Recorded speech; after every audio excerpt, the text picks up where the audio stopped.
하나님을 아는 지식 10번째 시간입니다. 지난 시간에는 성금요일이라서 특별한 집회로 모였고 다시 하나님을 아는 지식 시리즈 이어가도록 하겠습니다. 오늘 10번째 시간인데 오늘 나눌 말씀의 주제는 주권자이신 하나님이십니다. 조금 아마 생소한 느낌이 있을 것이고 사실 좀 다루기가 까다로운 주제이기도 해요. 완벽하게 다 의혹이 없도록 완벽하게 설명해내기가 참 어려운 주제이기도 합니다. 그러나 하나님의 성품을 우리가 이야기할 때 반드시 한번 우리가 충분히 다 이해하지 못한다고 할지라도 좀 우리가 다루고 넘어가야 할 부분이라고 싶어서 선택을 하게 되었습니다. 하나님께서 주권자이시라고 하는 뜻이 무엇인가? 이거보다 조금 어렵죠. 하나님께서 권세가 있으시고 권리가 있으신데 이것을 가지고 만물을 다스리신다라고 하는 것입니다. 주권이라고 하는 것에는 하나님의 권리와 권세, 그리고 하나님의 의지, 뜻, 그리고 무엇이든지 하실 수 있는 자유, 그리고 그것을 실행하실 수 있는 하나님의 능력, 이 모든 것이 싹 하고 이렇게 복합적으로 녹아져 있는 개념이라 이렇게 생각할 수 있는 것입니다. 하나님은 인간을 비롯한 만물에 대해서 권리와 권세를 가지고 계십니다. 하나님께서는 권리를 갖고 계시는데 어떤 권리를 갖고 계시냐면 1차적으로는 소유권이에요. 역대상 29장 11절 말씀에 보면 모든 것이 다 주님께 속하였는데 천지에 있는 것이 다 주의 것이다 이렇게 선포하고 있음을 보게 된다는 것입니다. 왜 모든 것이 천지에 있는 모든 것, 우주 만물이라고 할 수가 있는 것이죠? 우주 만물이 다 주님의 것이겠습니까? 하나님께서 말씀으로, 지혜로, 능력으로 우주 만물을 창조하셨기 때문에 그 소유권이 당연히 주님께 있는 것입니다. 우리가 내 것이라고 생각하는 것들이 있잖아요. 내 소유다 이렇게 생각하고 있는 것들 있으시죠. 부동산도 집도 내 명의로 돼 있기 때문에 등기부 등본 떼보면 내가 소유주라고 나와 있습니다. 그리고 통장, 자동차, 그리고 다른 어떤 것도 사실 우리가 가지고 있다라고 생각하는 것이 상당히 많이 있지요. 그러나 우리가 소유하고 있다, 권리가 있다라고 생각하는 모든 것들을 포함하여 우리 자신까지 이 소유권이 사실은 누구에게 있다는 것입니까? 주님께 있다는 것입니다. 그래서 이것을 인정하는 것이 대단히 중요한 문제예요. 모든 것이, 모든 권리가, 소유권이 하나님께 있다. 내게 잠시 맡겨주신 것이다. 나는 청지기일 뿐이다 라고 하는 것을 분명하게 선포하고 붙잡고 그런 원리로 살아가는 것 대단히 중요한 문제라고 싶습니다. 하나님은 만물의 소유권뿐만 아니라 그것을 통치하시고 다스릴 권리를 가지고 계신다는 것입니다. 여호와여 주권도 주께 속하였사오니 주는 높으사 만물의 머리이심이니이다. 한마디로 말해서 하나님 만물의 주인이시자 왕이시라고 하는 것입니다. 왕은 뭐예요? 지금 우리가 왕정시대를 사는 건 아니지만 저가 왕이시다 그러면 저에게 뭐가 있는 거예요? 그분에게 통치권이라고 하는 것이 있는 것이 있지요.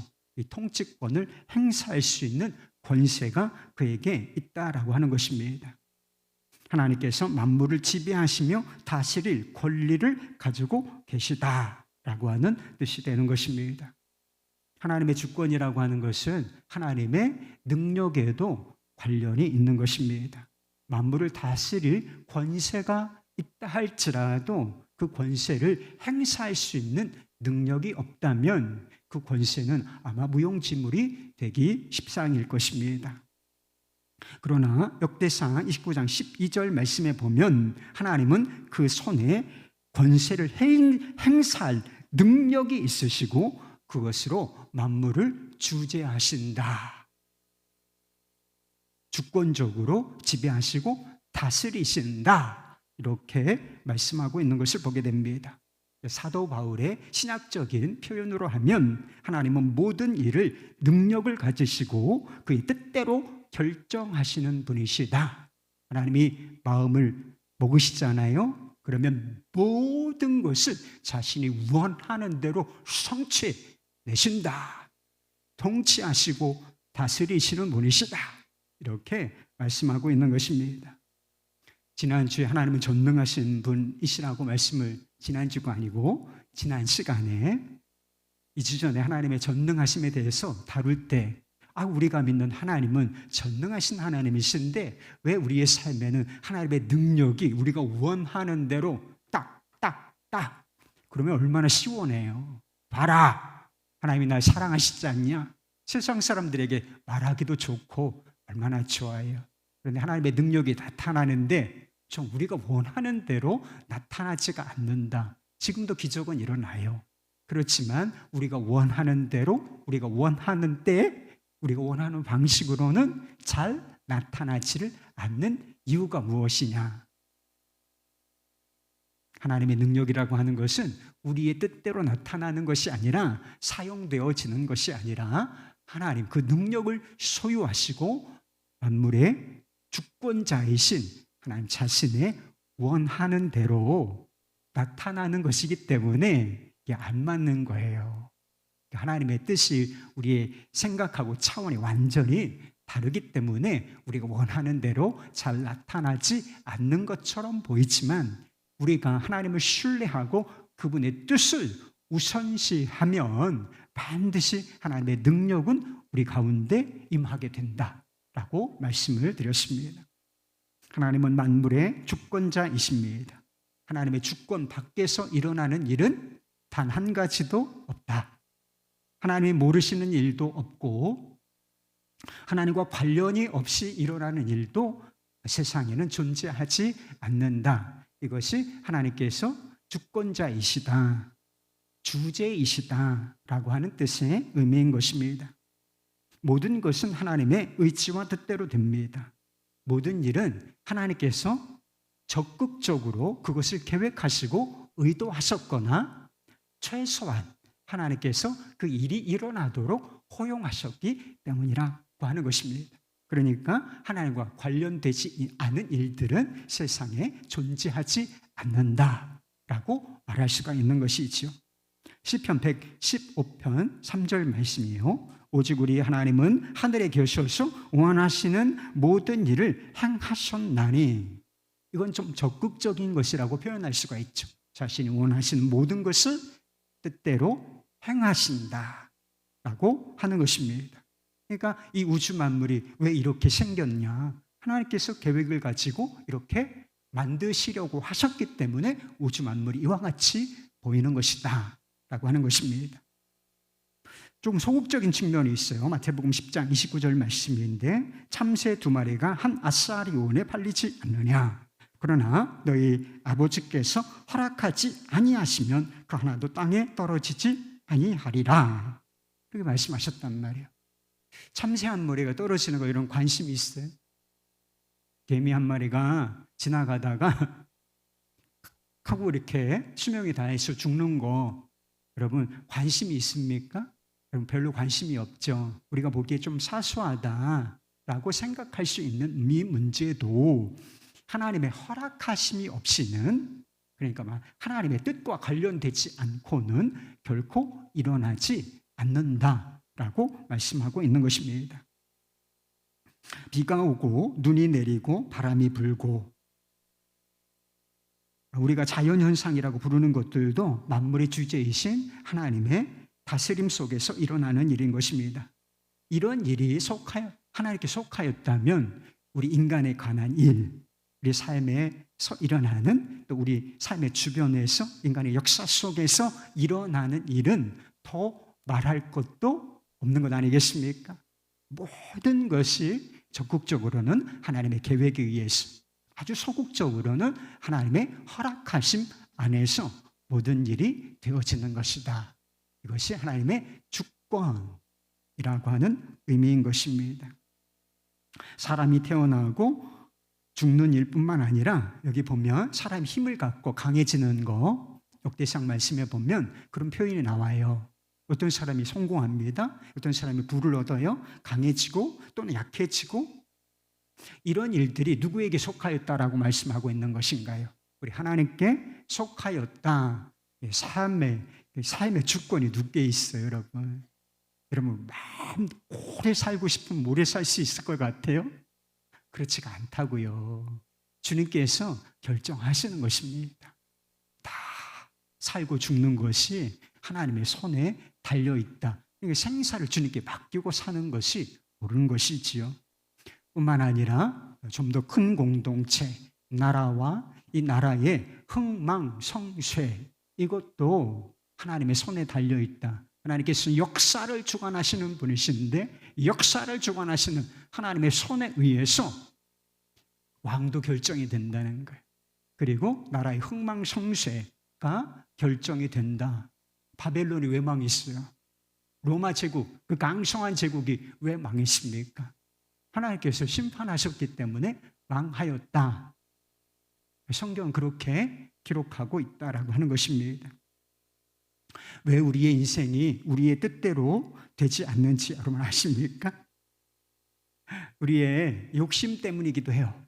우리의 죄 때문이기도 하지만 또 한 가지 이유가 있는데, 하나님께서 우리의 인생을 주관하시는 분이시기 때문인 것입니다. 우리 인생을 주관하시는 하나님의 시각과 하나님의 계획과 우리의 미천한 시각, 우리의 계획, 그것이 아주 다른 차원을 가지고 있기 때문에 우리의 인생이 우리의 뜻대로 되지 않는 게 사실은 정상이다. 이런 말씀 있지 않습니까? 잠언서 16장 9절 말씀, 사람이 마음으로 자기의 길을 계획할지라도 그 걸음을 인도하시는 이는 여호와시니라. 여러분, 계획하는 것이 가능합니까? 뭐 집을 사겠다, 어떤 시험을 보겠다, 뭘 이루겠다, 계획하는 거 얼마든지 가능해요. 그러나 그게 꼭 이루어져야 한다라고, 내가 원하는 방식대로 내가 원하는 때에 이루어져야 한다고 하는 생각은 내려놓는 게 좋습니다. 내 인생 내 뜻대로 반드시 되어야 하지, 이런 막 강력한 의지와 욕망을 가진 사람 더 힘들어요, 여러분. 힘들어. 내 뜻대로 안 되는 거 그래도 괜찮습니다. 주님 뜻대로 되는 것이 최선이지요. 아멘입니다. 얼마든지 계획은 할 수가 있다니까요. 그것을 향해서 노력할 수 있고 도전할 수 있지만, 우리의 걸음을 인도하시는 분은 그것을 허락하실 것인가 말 것인가, 다른 길로 인도하실 것인가, 이건 순전히 누구의 손에 달려있다는 것입니까? 주권자이시란 말이에요. 주님이 내 인생 내 손에 달려있는 것 아니고 주권자이신 하나님께 달려있는 것이다. 그러니까 너무 내 뜻대로 내 인생이 이루어졌으면 하는 그런 욕심은, 그런 생각은 내려놓는 게 좋다는 거예요. 주님의 뜻대로 되어지기를 원합니다. 내가 원하는 것은, 제가 원하는 것은 이것입니다. 이것을 이루어 주십시오 라고 얼마든지 기도할 수 있지만, 결국은 어떻게 고백할 수 있어야 하는가? 우리 예수님께서 기도하셨듯이 나의 원대로 마옵시고 아버지 원대로 되기를 원하나이다. 이렇게 고백할 수 있어야 한다라고 하는 것입니다. 하나님은 주권자이시고 모든 일은 하나님의 뜻대로 되는 것입니다. 하나님의 주권적인 뜻과 행동을 막을 수 있는 것은 아무것도 없다라고 하는 것입니다. 여러분, 개가 짖는다고 기차가 방해를 받습니까? 개가 짖어도 왔다 갔다 뛰어도 우리가 개라는 뜻은 아니에요. 그렇지만 방해를 그렇게 설명을 할 수가 있지만 하나님의 뜻을 거스르는 방해가 있지요. 그러나 주권자이신 하나님의 뜻은 결국 이루어진다 라고 하는 것입니다.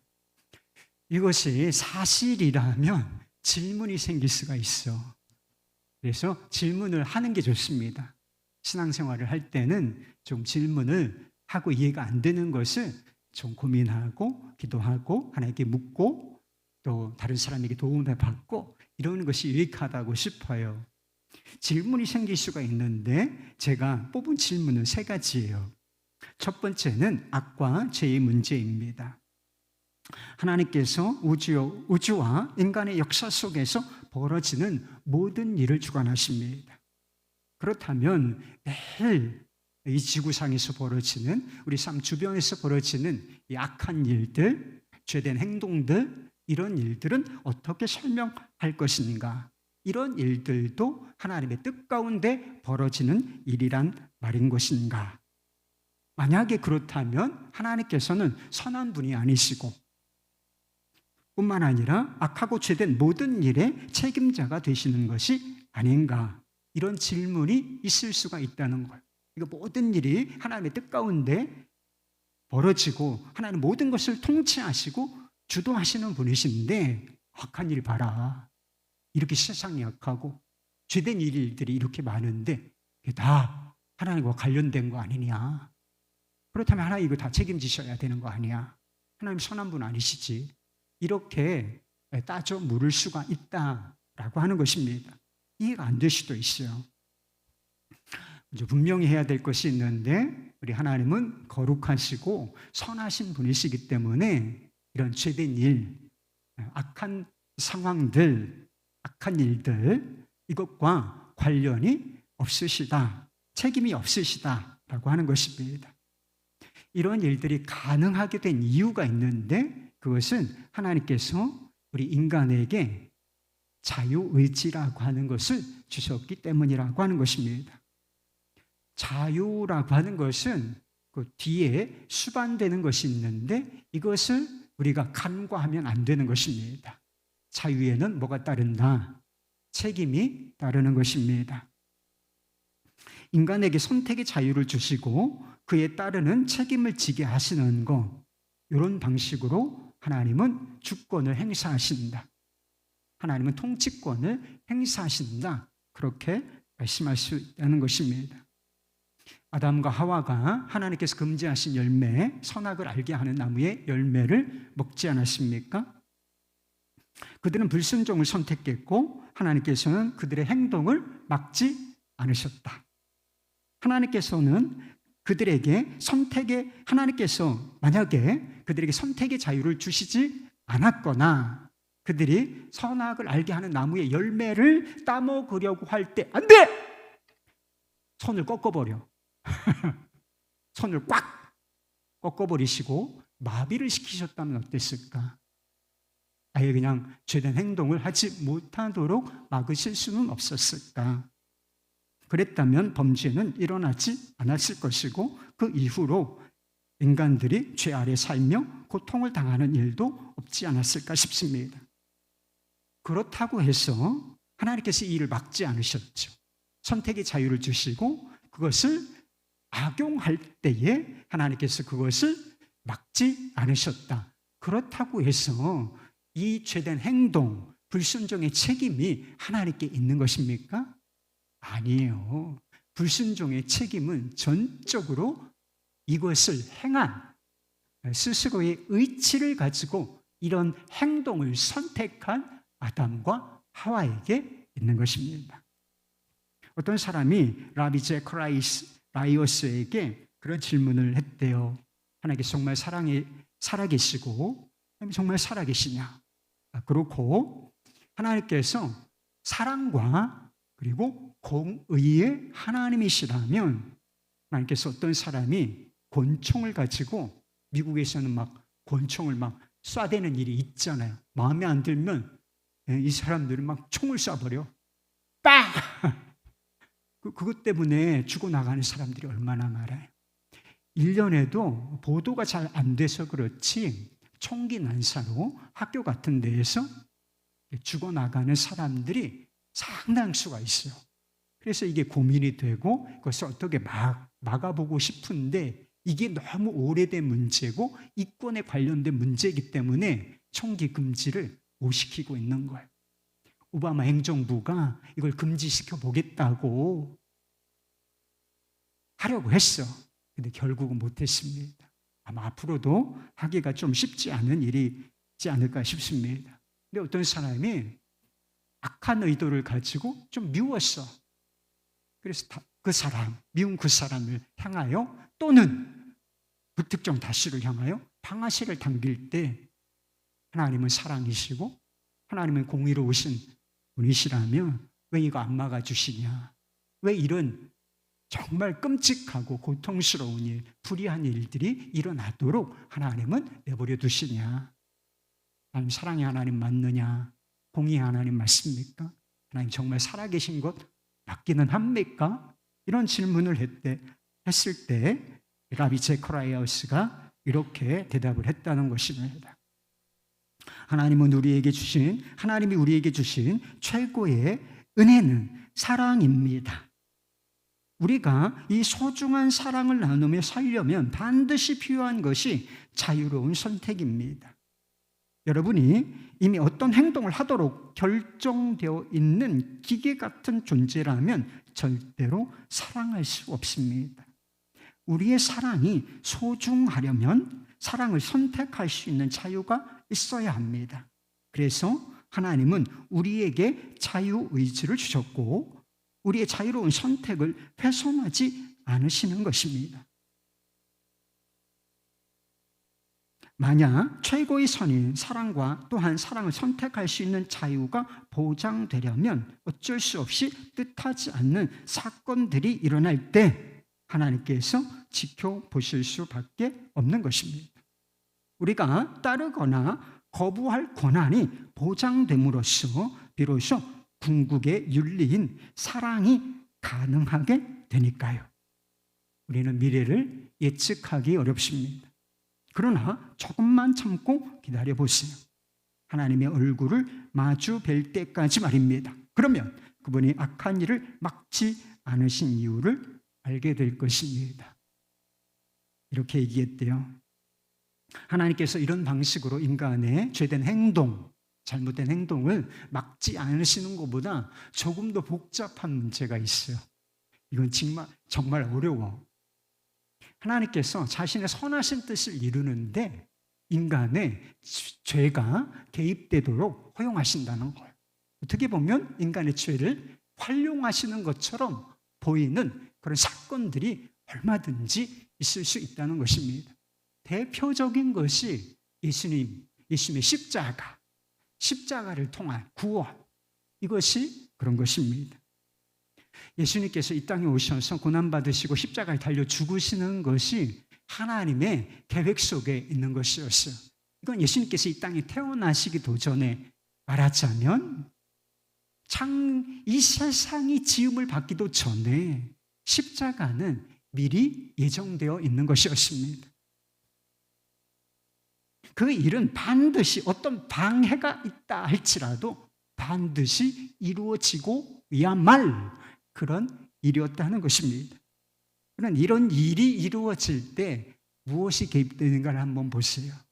예수님께서 어떤 사람들에 의해서 죽으셨죠? 여러 부류의 사람들의 죄가 개입된 것을 보게 됩니다. 가룟 유다가 예수님을 팔았죠. 그 돈에 대한 탐심, 또 사랑의 배신, 이게 그의 죄였습니다. 그리고 유대 종교 지도자들의 시기심, 그리고 최고위원 빌라도의 죄가 개입되어 있다는 것입니다. 예수님께서 십자가에 죽으시는 것이 하나님의 뜻이었다면, 그것을 결코 피할 수가 없었다면 이들이 다 무죄한 것이 아니냐. 책임은 하나님께, 이것을 계획하신 하나님께 있는 것이지 이 사람들이 무슨 잘못이 있어. 이 사람들은 하나님께서 하라고 하시는 대로 자신들의 역할을 한 것이 아니냐, 또는 꼭두각시가 아니냐.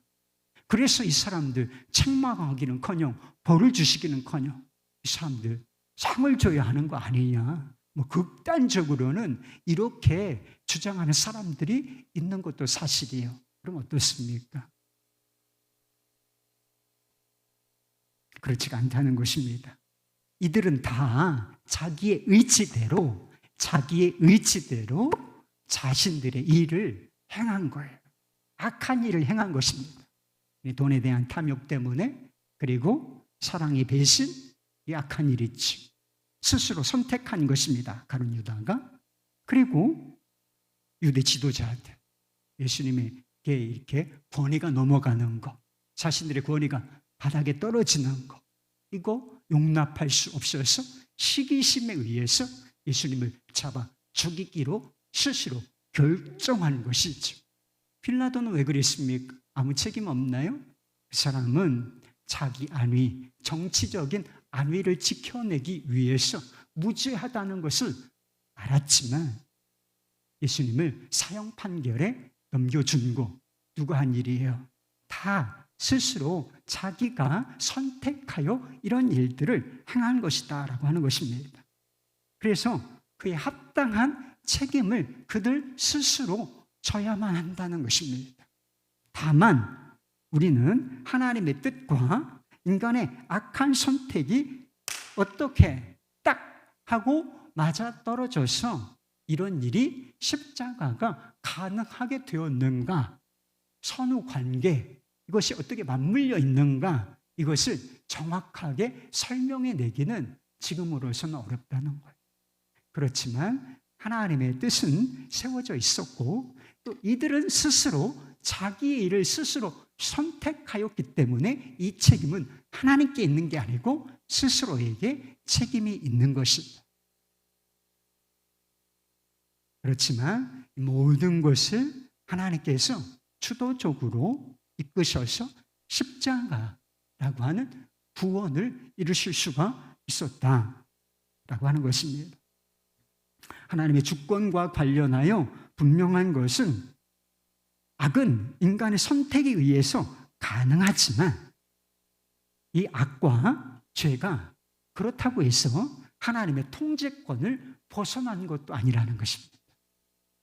그리고 결국 하나님께서는 그것을 완전히 통제하실 것이다 라고 하는 사실입니다. 심판으로 말미암아 죄에 대한 책임을 물으시고 온전한 정의를 세우실 것이다 라고 하는 것입니다. 우리에게 책임도 있어요. 모든 일이 다 하나님의 뜻대로 되어집니다. 그리고 마지막, 우리가 지금은 다 이해할 수 없지만 하나님께서는 모든 것에 이 악에 대한 책임을 물으시고 정의를 세우신다. 이걸 믿는 사람은 어떻게 살겠습니까? 하나님은 뭐 다 아시는 거지. 이게 아니고 정의의 편에 선다는 거예요. 정의의 편에 서는 사람. 불이익이 있다 할지라도 선을 선택하고 사랑을 선택하고 진리를 선택하며 정의를 선택하는 사람. 이 사람이 하나님의 주권자이시라고 하는 사실을 믿는 사람인 것입니다. 두 번째는 구원의 문제예요. 우리의 구원이 어떻게 가능한가? 이것을 바라보는 좀 상반된 시각이 있습니다. 하나는 하나님의 주권에 선택에 강조점을 두는 신학이 있고요. 또 하나는 인간의 자유로운 선택, 여기에 강조점을 두는 신학도 있는 것입니다. 하나님의 주권을 강조하는 사람들은 우리의 구원이 하나님께서 작정, 예정이라고 부르죠. 일반적으로 예정하신 결과라 이렇게 주장합니다. 하나님께서 만세전에 계획해 놓으신 게 있는데 어떤 사람을 구원하실지 작정하셨고 그뿐만 아니라 극단적으로는 하나님께서 어떤 사람을 지옥에 가도록 내버려 두실지 이런 사람들을 작정을 해놓으셨다는 것입니다. 그래서 전문 용어로 이중예정이라고 부릅니다. 예수님께서는 모든 사람, 전 인류를 위하여 죽으신 것이 아니라 오직 하나님께서 구원하시기로 작정하신 사람들만을 위하여 죽으셨다. 전문 용어로 제한적인 속죄라고 부릅니다. 하나님은 구원하시기로 작정한 사람들은 하나님께서 은혜를 베푸시는데 이 은혜에 거역하지 못하고 순종한다는 것입니다. 전문 용어로 불가항력적인 은혜라고 부릅니다. 마지막으로 이제 예수 그리스도를 믿고 하나님의 선택 안으로 들어와서 구원의 여정을 걷기 시작한 사람들은 하나님께서 지키시고 보호하신다. 언제까지? 믿음 안 떨어져 이 사람들. 믿음이 약해지는 경우는 있을 수 있지만 하나님께서 믿음의 길을 보호하시고 인도하시기 때문에 이 사람들은 결국 최종적인 구원에 완전히 도달하게 될 것이다. 전문 용어로 견인이라고 부릅니다. 그래서 장로교 이렇게 조금 보수적인 아주 근본적인 신학에서 주장하는 그런 신학인 것입니다. 반면에 인간의 선택을 강조하는 사람들은 예수님께서 세상의 모든 사람들을 위하여 죽으셨다라고 하는 것입니다. 그리고 인간에게는 하나님께서 주시는 은혜를 받을지, 하나님께서 모든 사람들에게 은혜를 주시기를 원하시는데 그 은혜를 받을지 말지를 선택할 자유가 있고 거부할 자유가 있다, 이렇게 주장해요. 하나님께서 은혜를 주셔도 인간이 받아들이지 않으면 아무 소용이 없다는 것입니다. 무엇이 그렇겠습니까? 곤란하죠? 우리의 구원이 하나님의 주권적인 뜻에 있는 것은 옳습니다. 오늘 에베소서 1장 11절 말씀 보겠습니다. 모든 일이 그의 뜻대로 그의 뜻의 결정대로 일하시는 이의 계획을 따라 우리가 예정을 입어 그 안에서 기업이 되었으니, 우리가 예수님을 믿고 그 안에서 기업이 된 거, 하나님의 소유가 되고 하나님의 백성이 된 것은 하나님께서 우리를 예정하신 결과다. 그의 뜻대로 예정하신 결과다. 이렇게 명백히 밝히고 있지 않습니까? 예수님께서도 비슷한 유의 말씀을 하신 적이 있어요. 아버지께서 이끌지 아니하시면 아무도 내게 올 수 없다. 우리 예수님께 나왔지 않습니까? 그런데 하나님 아버지께서 먼저 우리를 예수 그리스도께로 이끌어 주시지 않으면 단 한 사람도 예수께 나아갈 사람이 없다. 이렇게 예수님 자신이 말씀하신 적이 있단 말이에요. 그리고 로마서의 말씀에 보면 하나님은 긍휼히 여기실 자를 긍휼히 여기시고 완악하게, 그 마음을 완악하게 할 자를 완악하게 하신다. 이런 말씀도 있는 것을 보게 된다는 것입니다. 구원이 전적으로 인간의 의지와 선택에 맡겨진 것이라면 우리의 구원은 아마 불가능했을 것이다 라고 싶습니다. 여러분, 우리가 자유로운 의지를 가졌지만 이 문제는 타락을 했다는 것입니다. 이 의지가 병이 들었다는 거예요. 그러니까 병이 든 방식으로 선택을 하게 돼 있는 거예요. 인간의 타락하고 병든 의지는 예수 그리스도에 대한 믿음을 선택하지 않았을 것이기 때문인 것입니다. 그래서 성경이 항상 먼저 베푸시는 은혜, 먼저 찾아오시는 은혜, 하나님의 뜻, 이것을 강조하는 이유가 바로 여기에 있다고 싶습니다.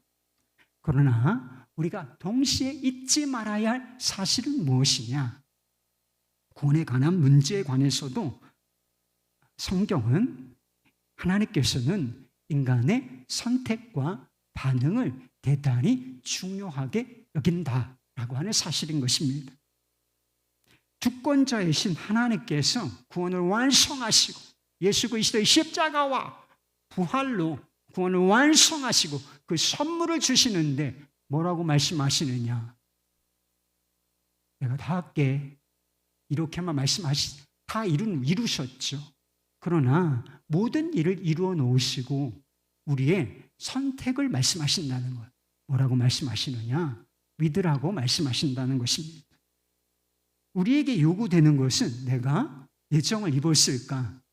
궁금해요? 아무리 생각해봐도 그거는 결론이 안 나는 이야기예요. 우리에게 필요한 것은 내가 예정을 입었나 이걸 분별하는 일이 아니라 주님께서 하신 말씀에 순종하는 일이에요. 주님께서 하라고 하신 일에 우리가 의지를 가지고 자유로운 의지를 가지고 선택을 하는 것, 이게 필요하다라고 하는 것입니다. 예수님께서 뭐라고 말씀하셨어요? 복음을 전하시면서 하나님의 나라가 가까이 왔으니 회개하고 복음을 믿으라. 회개할 사람이 누굽니까? 믿어야 할 사람이 누구예요? 우리 자신이 해야 될 일을 말씀하고 계시는 것이죠. 가장 유명한 복음의 말씀, 하나님이 세상을 이처럼 사랑하사 독생자를 주셨으니 이는 저를 믿는 자마다 멸망하지 않고 영생을 얻게 하려 하심이라. 할렐루야! 주님께서 예수 그리스도의 십자가, 독생자를 보내시고 그를 십자가에 매다시고 구원을 이루셨다. 그 일을 하실 것인데 영생을 받아 누릴 자가, 이곳으로 말미암아 영생을 받아 누릴 자가 누구냐? 거기에 써있단 말이에요. 이는 저를 믿는 자마다. 믿어야 영생을 얻는다는 거예요. 그 위에는 하나님께서 먼저 베푸시는 은혜, 주권적인 은혜가 작동하지만 그렇게 해야 우리가 주님께 나아갈 수 있지만 우리 편에서 필요한 거는 믿음이라는 거예요. 주님의 은혜를 받아들이는 것이 필요하다는 것입니다. 주권적인 하나님의 뜻과 은혜가 없이는 구원받지 못합니다. 그러나 어떤 사람이 지옥에 가게 된다면 그것은 하나님께서 그를 지옥에 보내시기로 작정하셨기 때문이 아니라 그가 끝까지 예수 그리스도를 믿지 않았기 때문인 것입니다. 오늘 에베소서를 기록한 예정을 입어서 우리가 그의 기업이 되었다. 그의 안에서 이렇게 말씀을 기록한 사도 바울이 고린도전서에서는 뭐라고 말한 줄 아십니까? 22절 말씀, 고린도전서 16장 22절 말씀. 만일 누구든지 주를 사랑하지 아니하면 저주를 받을지어다. 저주를 선포한단 말이에요. 주님을 사랑하지 않아. 하나님께서 먼저 나를 아시고 은혜를 베푸신다는 것은 우리에게 큰 위로와 확신을 주는 것입니다. 타락하고 아주 박약한 의지를 가지고 있는 우리에게만 구원이 전적으로 맡겨진 것이라면, 우리의 선택에 맡겨진 것이라면 구원을 장담할 수 있는 사람이 누가 있겠습니까? 없어요, 여러분. 그러나 구원이 먼저 베푸시는 은혜로 말미암아 가능하다. 하나님의 뜻이 있었기 때문에 우리가 주님을 믿을 수 있는 것이다. 여기서 위로를 얻을 수가 있습니다. 그러나 이것이 불신과 게으름의 핑계가 되어서는 절대로 안 된다는 것입니다.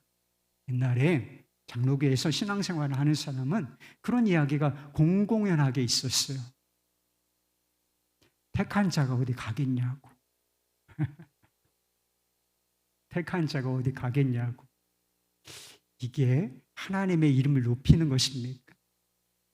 하나님의 주권을, 은혜의 영광을 찬송하게 하려 하심이라 이렇게 말씀하고 있는데 택한 자가 어디 가겠어? 돌아오는 거지 뭐. 구원을 따놓은 당상처럼 이렇게 여기는 게 은혜의 영광을 찬송하는 태도일까? 절대로 그렇지가 않습니다. 믿으라고 하셨어요. 주님께서 믿으라고 하셨고, 그리고 열심을 내라, 회개하라 이렇게 말씀하셨고, 또한 그렇지 아니하면 촛대를 내게서 옮길 것이다 이런 경고의 말씀을 주신 분이 주권자이신 하나님이시라는 것입니다. 하나님의 주권적인 예정을 극단적으로 생각하면 전도할 필요도 없어요. 전도 뭐하래요? 하나님께서 만세 전에 이 사람은 다 구원하기로 작정을 하셨어. 하나님의 뜻은 결코 막을 수가 없을 것이다. 전도 안 해도 되지 뭐. 근데 이상하잖아요. 하나님께서 우리에게 사명을 주시고 복음을 전파하라고 말씀하셨단 말이에요.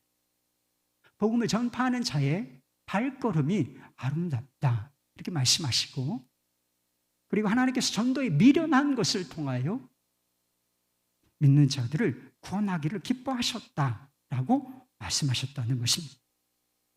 이 구원에 관해서 정말 하나님의 주권을 믿는 사람이 누구예요? 택한 자 어디 가겠어? 다 하나님께서 구원하시지.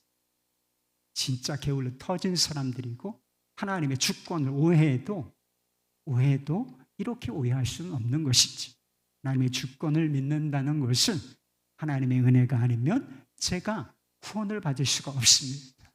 은혜의 영광을 찬양합니다. 동시에 우리에게 주어진 사명, 믿으라면 그것을 믿고 회개하라고 말씀하시면, 열심을 내라 말씀하시면 열심을 내고 복음을 전하라 말씀하시면 그것을 통해서 내가 무사람들을 구원하겠다 말씀하시면 거기에 복종하는 것, 그게 하나님의 주권을 믿는 자의 태도라는 것입니다. 마지막으로 세 번째, 고통의 문제예요.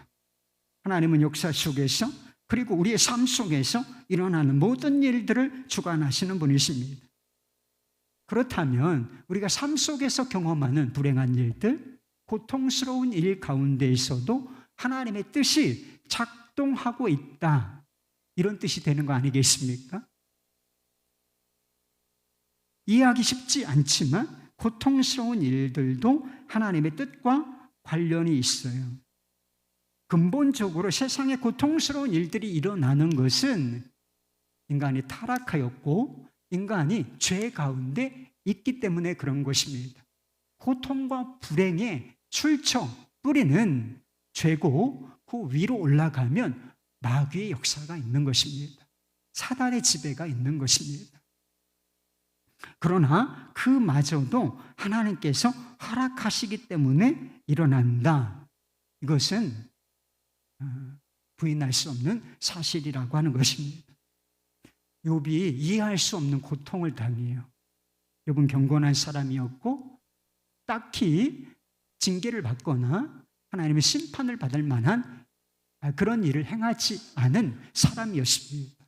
그런데 아주 극한 자녀들이 죽고 재산이 다 사라지고 자기의 몸에 질병이 드는 그런 정말 고통 중에 고통을 당하는 상황이 벌어지지. 그런데 욥이 그때 어떤 반응을 보이는지 여러분 아십니까? 하나님께 막 따져요.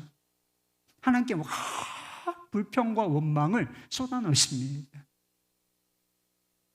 욥이 인내했다고 하는데 욥은 참지를 않았다는 거예요. 어떤 목사님이 해석을 그렇게 하시더라고요. 욥은 참은 적이 없다는 거예요. 막 불평하고 원망하고 그랬지 언제 욥이 참았냐, 그런 새로운 해석을 내놓는 것도 보는데 하여튼 참지 않은 것은 아니겠죠. 그렇지만 막 불평하고 막 원망을 쏟아내고 하나님을 탄핵한다니까요. 왜 이런 일을 했을까요? 욥이 하나님을 믿지 않았기 때문이 아니고 도리어 하나님을 믿었기 때문이에요. 무엇을 믿었느냐? 이 세상에서 벌어지는 모든 일, 그 모든 일은 하나님과 상관없는 일은 없다. 하나님은 주권자이시고 자유로운 주권자이시다. 그러니까 내가 당하는 고통, 이것의 끝에 도달하면 하나님 계신다. 그러니까 하나님 책임지시라고. 하나님 왜 이런 일을 허용하셨냐고 그가 불평하고 원망했다라고 하는 것입니다. 어찌 보면 하나님께 막 불평하고 원망하는 것은 특권에 속한 거예요. 하나님을 믿는 사람만 이렇게 할 수가 있습니다. 부정적인 구석이 있어요. 하나님께 막 원망하고 불평하는 것은, 믿음이 없는 원망과 불평은 대단히 불행한 것입니다. 그리고 잘못된 결과를 낳아요. 그렇지만 하나님이 주권자이시라고 하는 상태에서, 그런 믿음의 상태에서 원망하고 불평하는 것은 하나님께서 욥에게 그렇게 하신 것처럼 받아주신다. 아주 넓은 아량으로 받아주신다는 것입니다. 그런데 이게 특권이라는 거예요.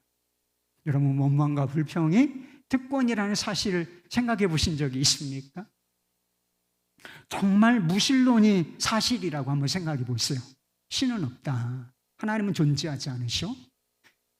진화론이 과학적 사실이다 라고 한번 생각을 해보세요. 신이 없어요. 도덕적인 존재가 없어요. 세상을 주관하고 통치하는 존재도 없단 말이에요. 그런데 이 모든 일들은 그냥 우연 발생적으로 일어나는 거예요.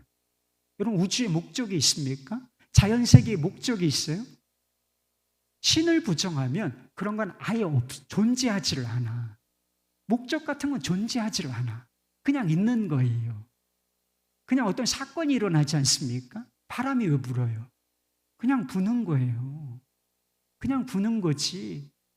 자연 현상에 의해서 일어나는 것이지, 그게 무슨 뜻이 있고 목적이 있고 어떤 도덕적인 어떤 존재가 있고 그런 건 없단 말이에요. 정말 이렇게 우리가 무신론적이다, 진화론이 사실이다 이렇게 믿는다면 고통스러운 일을 당할 때 불평하고 원망할 대상이 사라지게 되는 것입니다. 가해자가 명확한 대상이 있어요. 가해자가 있어. 가해자가 명확한 사건이 있을 수 있죠.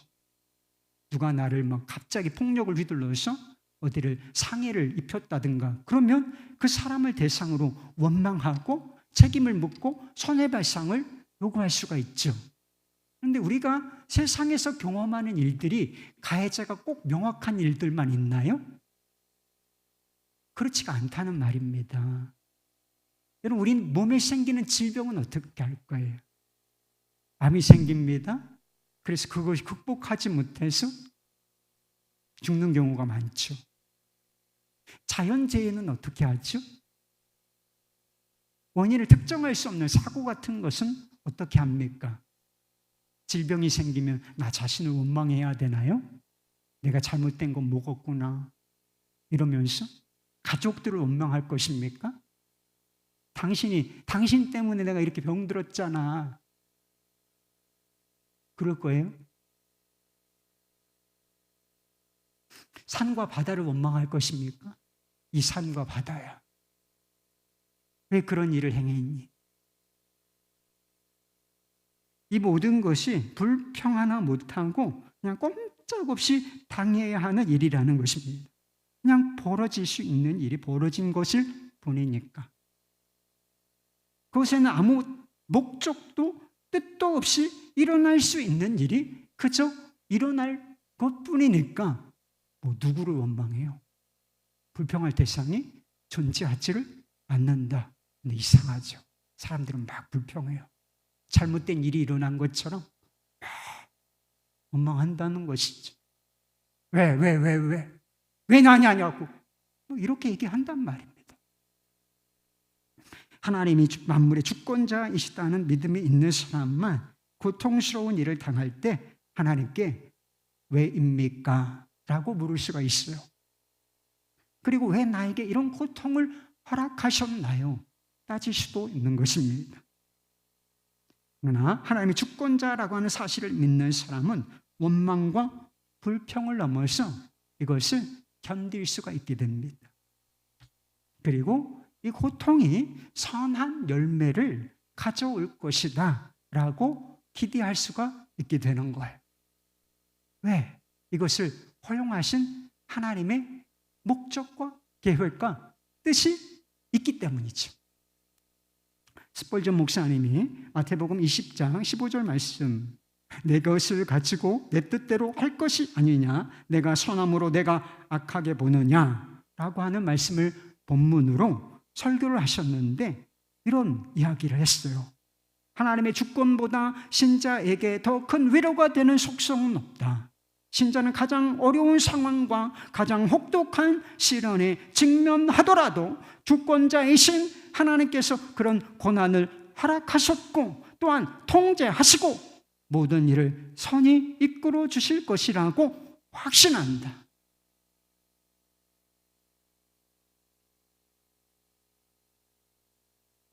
우리에게 고통을 허락하시는 분이 냉정한 분이 아니시다. 우리를 사랑하시는 분이시다. 지금 당하는 고난과 고통이 선한 열매를 맺게 될 것이다. 결국 지금은 아프지만 이것이 아픈 만큼 성숙해지고 선한 열매로 내게 돌아올 거야. 지금보다 더 나은 상태가 될 거야. 어떻게 이렇게 기대하고 믿을 수가 있느냐 말입니다. 그것은 주권자이신 하나님께서 친히 우리와 같은 고난을 당하셨다라고 하는 사실을 보면 알 수가 있는 것입니다. 하나님은 만물을 주관하시는 만왕의 왕이십니다. 그런데 하나님께서 죄 때문에 고통당하는 사람들을 불쌍히 여기시고 구원하시고 작정을 하셔서 어떤 선택을 하시느냐? 인간이 되시기로 선택을 하신다는 거예요. 자신의 권리와 권세 이것을 비우시고 인간의 몸을 입으시고 낮고 천한 이 땅으로 오셨다는 것입니다. 예수님께서는 인간의 모습으로 오셔서 왕궁으로 걸어 들어가시지 아니하시고 고난의 길로 걸어 들어가셨으며 왕관을 쓰신 그분께서 십자가로 걸어가셨다는 것입니다. 만왕의 왕이신 그분께서 십자가를 지셨다는 것. 십자가는 그저 평범한 인간의 죽음, 그것을 의미하는 것이 아니라 창조주이시고 만물의 주권자이시며 통치자이신 하나님의 죽음을 의미하는 것입니다. 왕이신 하나님은 우리의 고난을 아시는 분이신 것입니다. 지식으로서가 아니라 마음으로, 감정으로, 몸으로, 그리고 삶으로 그것을 아시는 분이신 것입니다. 그런 분을 어찌 우리의 고통에 무감하시고 냉정한 분이시라 생각할 수 있겠습니까? 아이들이 개구리에게 돌을 던지듯이 하나님께서 우리를 그렇게 취급하시고 뜻없는 단지 유희로 고난을 허락하신다. 이렇게 생각할 수 있겠느냐 말인 것입니다. 우리에게는 왕의 십자가가 있어요. 그것은 사랑과 긍휼을 말하는 것입니다. 그렇기 때문에 우리가 고통을 당한다 할지라도 그것이 하나님께서 허용하신 것이다 할지라도 그것을 허용하신 하나님을 사랑할 수 있는 것입니다. 십자가는 모든 악과 고통에서의 구원을 의미하는 것입니다. 그렇기 때문에 고통을 허락하시는 하나님을 신뢰하며 그 고통을 견뎌 나갈 수가 있는 것입니다. 하나님을 사랑하는 자, 곧 그의 뜻대로 부르심을 받은 자들에게는 모든 것이 합력하여 선을 이룰 것이기 때문인 것입니다. 순전한 기독교라고 하는 작품에서 이 C.S. 루이스가 하나님께서 왜 우리에게 고난을 허락하여 주시느냐, 우리에게 이런 상상을 해보라고 한 적이 있습니다. 당신이 살아있는 집이라고 상상해보라. 하나님이 그 집을 다시 짓기 위해 들어오신다. 처음엔 아마도 하나님이 하시는 일을 당신이 이해할 수 있을 것이다. 그는 배수관을 고치고 지붕에 물이 새지 않게 수리를 하신다. 당신도 그런 일들이 필요하다는 것을 알기에 놀라지 않는다. 그런데 이제 그가 집을 부수기 시작하는데 정말 끔찍할 정도로 아프고 이해되지 않는다. 도대체 무엇을 하시려는 것인가? 그 이유는 그가 당신이 생각했던 것과 완전히 다른 집을 짓고 계시기 때문이다. 즉 여기에 새 건물을 짓고 저기에 바닥을 추가하고 탑을 쌓고 마당을 만드는 것이다. 당신은 자신이 꽤 괜찮은 오두막으로 지어지는 줄 알았는데 하나님은 궁전을 세우고 계신 것이다. 그는 오셔서 직접 그 안에 살기를 원하신다. 하나님이 거주하시기에, 함께 동행하시기에 합당한 그 집을 세우시기 위하여 우리 안에 오셔서 우리의 집을 새롭게 건축하신다는 것.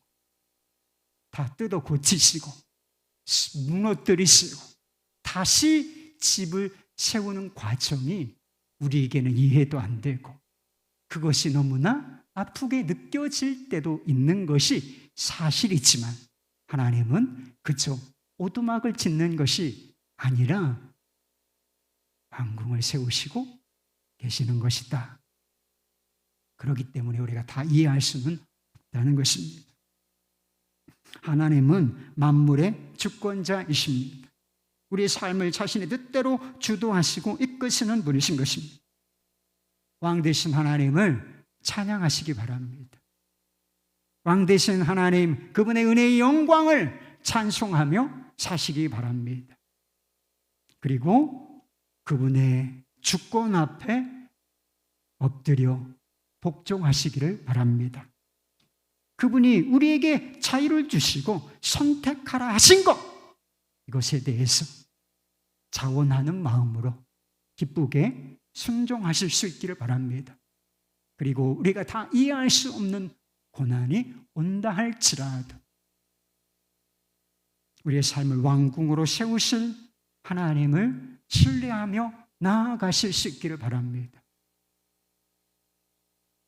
왕의 십자가, 통치자, 만물의 주권자, 그분의 십자가를 바라보고 의지하여서 그 길로 나아가실 수 있기를 우리 주 예수 그리스도의 이름으로 축원합니다. 할렐루야!